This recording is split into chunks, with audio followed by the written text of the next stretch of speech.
নমস্কার বন্ধুরা, Prius cooking হাবে সবাইকে স্বাগত জানাই। আজকে ফুলকপির একটি দুর্দান্ত স্বাদের নিরামিষ রেসিপি নিয়ে চলে এসেছি। এই রেসিপিটা যদি একবার বানান তবে মনে হবে এই রেসিপিটাই সেরা সেরা। তো চলুন রেসিপিটি শুরু করা যাক। আমি এখানে এই রেসিপিটার জন্য একটা মাঝারি সাইজের ফুলকপি নিয়ে নিয়েছি। তো সবার প্রথমে এই ফুলকপির যে ডাঁটাটা সেটাকে কেটে বাদ দিয়ে দেবো। এই রেসিপিতে আমাদের ডাঁটাটা লাগবে না। তো তারপর এই ফুলকপি থেকে ফুলগুলোকে আমরা এভাবে চাকুর সাহায্যে কেটে নিচ্ছি। আমি এটা চাকুর সাহায্যে কাটছি, আপনারা বটি দিয়েও কেটে নিতে পারেন, যেটাতে আপনাদের সুবিধা হবে সেটা দিয়ে আপনারা কেটে নেবেন। তো এভাবে দেখুন ফুলগুলোকে আমি এই ফুলকপিটা থেকে আলাদা করে নিচ্ছি। তো আমার যতটা প্রয়োজন ততটাই ফুল আমি নেব, সম্পূর্ণ ফুলকপিটা কিন্তু আমি এখানে ব্যবহার করব না। তো যতটুকুনি প্রয়োজন আমি এখানে নিয়ে নিচ্ছি। তো বন্ধুরা দেখুন আমার এখানে যতটা প্রয়োজন ততটা ফুল আমি নিয়ে নিয়েছি, আর বাকি ফুলকপিটা আমরা রেখে দেবো অন্য রেসিপির জন্য। তো এবার এই ফুলগুলোকে আমরা কেটে নেব। তো যেগুলো বড় ফুল আছে তো সেগুলোর মাথার দিকটা দেখুন এভাবে একটু কেটে নিচ্ছি, যাতে মাথার দিকে ডাঁটাটা বেশি না থাকে, তাহলে এটা সেদ্ধ কম হয়। তো এখানে দেখুন এভাবে একটু কেটে নিচ্ছি, আমি দু টুকরো করে কেটে নিচ্ছি। খুব বেশি কিন্তু এটা বড় রাখছি না, একটু মাঝারি করেই কিন্তু আমি ফুলকপিগুলো কেটে নিচ্ছি। আর ফুলকপির যে একটু শক্ত ডাঁটাগুলো আছে সেগুলোকে একটু কেটে বাদ দিয়ে দিতে হবে। এই রেসিপিটাই কিন্তু আমাদের শক্ত ডাঁটাগুলো লাগবে না বন্ধুরা। তো এখানে আপনারা একটু ডাঁটাটা কেটে বাদ দিয়ে দেবেন। তো আবারও আপনাদেরকে দেখিয়ে দিচ্ছি, এভাবে একটু ডাঁটাটা কেটে বাদ দিয়ে দিতে হবে। তো এভাবে আমি সম্পূর্ণ ফুলকপিটা কেটে নিচ্ছি। তো তারপর আপনাদের কাছে ফিরে আসছি বন্ধুরা। তো বন্ধুরা দেখুন এখানে সম্পূর্ণ ফুলকপিটা আমি কেটে নিয়েছি, আর একটা বাটির মধ্যে আমি নিয়ে নিয়েছি। তো এর মধ্যে দিয়ে দিচ্ছি গরম জল।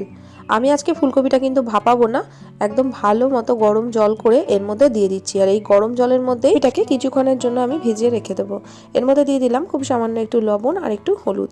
এভাবে গরম জলের মধ্যে যদি ফুলকপিটাকে কিছুক্ষণের জন্য ঢাকা দিয়ে রেখে দেওয়া হয়, তাহলে ফুলকপির মধ্যে যদি কোনো পোকামাকড় থাকে সেটাও মরে যাবে, আর ফুলকপির মধ্যে যে একটা গন্ধ হয় সেই গন্ধটাও কিন্তু চলে যাবে। এরকমভাবে খেলে কিন্তু কোনো রকম গ্যাসের সমস্যা হবে না। আর এই রেসিপিটাই কিন্তু কোনো রকমে ফুলকপিটাকে সেদ্ধ করা বা ভাপানো যাবে না, তাহলে কিন্তু রেসিপিটা একদমই ভালো লাগবে না।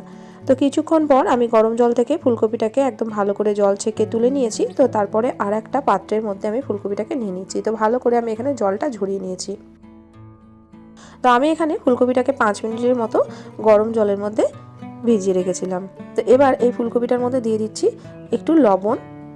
তো আমি এখানে ছোটো চামচের 1.5 চামচ মতো লবণ দিয়ে দিলাম। তো এরপর এর মধ্যে দিয়ে দেবো খুব সামান্য একটু হলুদ গুঁড়ো। এরপর দেব কালারের জন্য অল্প একটু কাশ্মীরি লঙ্কার গুঁড়ো। এবার দিচ্ছি বাইন্ডিংয়ের জন্য বেসন। তো আমি এখানে 3 চামচ বেসনের ব্যবহার করেছি। তো পরে যদি প্রয়োজন হয় তাহলে আরও বেসনের ব্যবহার করব। তো খুব ভালোভাবে হাতের সাহায্যে ফুলকপিটাকে একটু ম্যারিনেট করতে হবে, যেন বেসনটা খুব ভালোভাবে এই ফুলকপির গায়ে কোটিং হয়ে যায়, সেটা কিন্তু এদিকে খেয়াল রাখতে হবে। তো এখন কিন্তু আমার বেসনের পরিমাণটা একটু কম মনে হচ্ছে, তো আমি আরও একটু বেসন এর মধ্যে অ্যাড করে দেবো।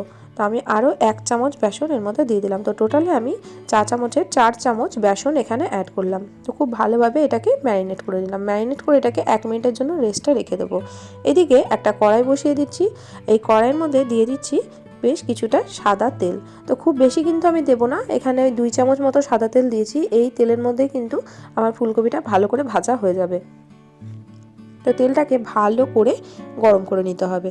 এরপর একটা একটা করে ফুলকপি এই তেলের মধ্যে আমি দিয়ে দিচ্ছি। একসঙ্গে কিন্তু সব ফুলকপিগুলো দেবো না, তাহলে কিন্তু খুব ভালোভাবে কিন্তু কোটিং হবে না।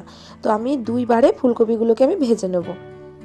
গ্যাসের ফ্লেমটা মিডিয়াম টু হাইয়ে রেখে আমি এটাকে ভেজে নিচ্ছি। তো আমি প্রথম ব্যাচটা দিয়ে দিলাম, পরের ব্যাচটা এর পরে আবার ভেজে নেব। তো মিডিয়াম টু হাই ফ্লেমে রেখে একটু উল্টে পাল্টে একটু লালচে করে ফুলকপিটাকে ভেজে নিতে হবে। এভাবে একবার হলেও রান্না করে দেখবেন বন্ধুরা, যে কোনো নিরামিষের দিন কিন্তু এটা পোলাও, ফ্রাইড রাইস অথবা রুটি, লুচি যে কোনো কিছুর সাথে কিন্তু এটা খেতে পারেন বন্ধুরা। আর সম্পূর্ণ নিরামিষ এই রেসিপিটা বাড়িতে যদি কোনো গেস্ট আসে তাদেরকেও যদি বানিয়ে দেন, তাহলে কিন্তু তারা মাছ মাংস ফেলে এই রেসিপিটাই কিন্তু বারবার চাইবে। এতটা টেস্টি হয় বন্ধুরা, দুর্দান্ত হয় খেতে। তো দেখুন এটা কিন্তু বেশ অনেকটাই কালার হয়ে গেছে। তো এভাবে একটু কালার করে কিন্তু এটাকে ভেজে নিতে হবে বন্ধুরা।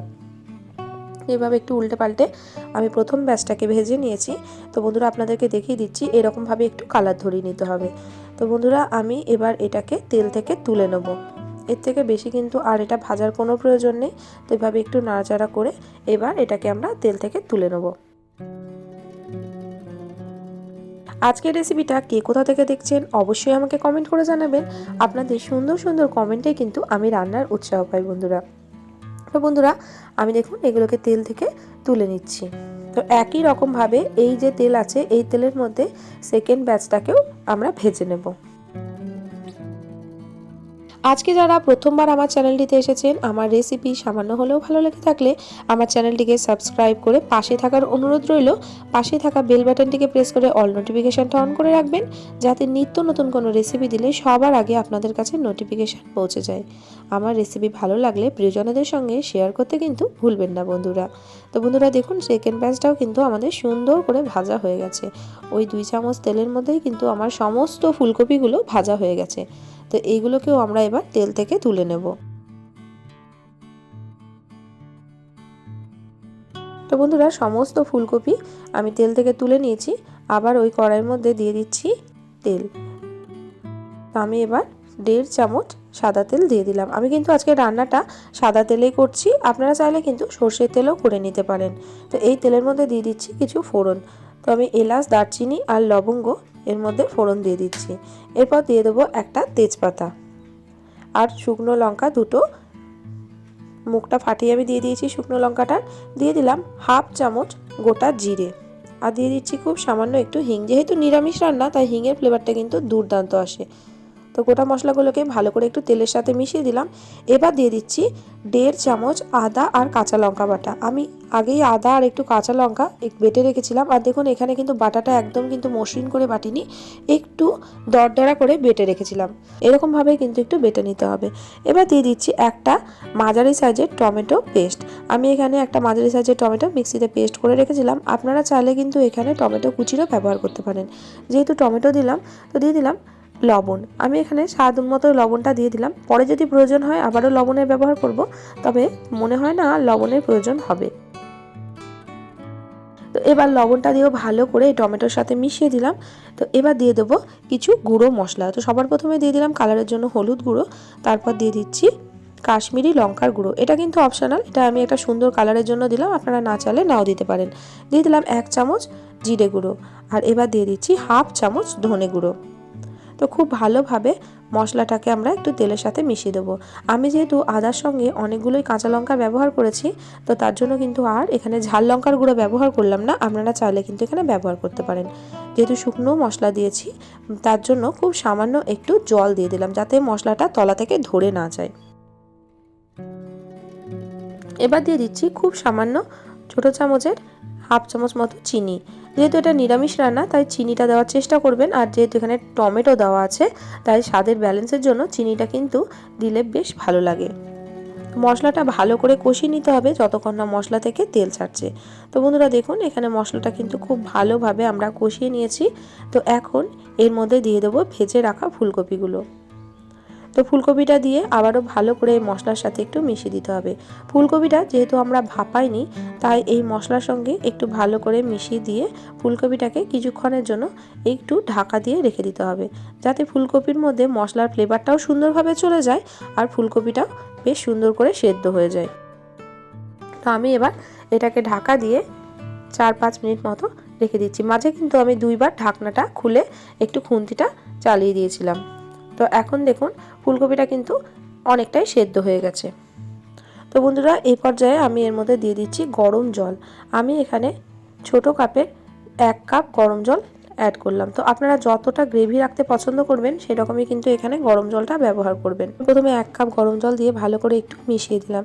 এরপরে আরও 1/2 কাপ গরম জল দিয়ে দিলাম। আমি এখানে টোটালে ছোট কাপের 1.5 কাপ গরম জল ব্যবহার করলাম। তো এবার গরম জলটা দিয়ে গ্যাসের ফ্লেমটা মিডিয়ামে রেখে এটাকে ঢাকা দিয়ে আবারও 2 মিনিটের মতো ফুটিয়ে নেব। তাহলে ফুলকপিটা আরও ভালো করে সেদ্ধ হয়ে যাবে আর সুন্দর একটা গ্রেভিও আমাদের তৈরি হয়ে যাবে। তো বন্ধুরা এখন কিন্তু রান্নাটা একদম শেষের দিকে। তো ভালো করে একটু ফুলকপিটাকে আবারও নেড়ে চেড়ে দিচ্ছি। তো এবার দিয়ে দিলাম খুব সামান্য একটু গরম মশলা। যে কোনো নিরামিষ রান্নায় গরম মশলাটা দিলে কিন্তু খেতে ভীষণ ভালো লাগে। এবার দিয়ে দিচ্ছি একটু কাসুরি মেথি, হাতের সাহায্যে একটু গুঁড়ো করে। কাসুরি মেথির ফ্লেভারটা কিন্তু এতে দুর্দান্ত আসে। আপনারা যদি কাসুরি মেথিটা পছন্দ না করেন বা হাতের কাছে না থাকে, এক্ষেত্রে কিন্তু আপনারা এখানে ধনেপাতা কুচিও দিয়ে দিতে পারেন। খুব ভালোভাবে কাসুরি মেথি আর গরম মশলাটাকে এর মধ্যে মিশিয়ে দিয়ে গ্যাসের ফ্লেমটা বন্ধ করে এটাকে 5 মিনিট মতো স্ট্যান্ডিং টাইমে রেখে তারপর এটাকে পরিবেশন করে নেব। তো বন্ধুরা, আজকের রেসিপি কেমন লাগলো অবশ্যই আমাকে কমেন্ট করে জানাবেন। রেসিপি ভালো লাগলে প্রিয়জনদের সঙ্গে শেয়ার করতে কিন্তু ভুলবেন না। আজকের মতো আসি, দেখা হবে অন্যদিন অন্য একটা রেসিপির সাথে। সবাই ভালো থাকবেন, সুস্থ থাকবেন, সাবধানে থাকবেন।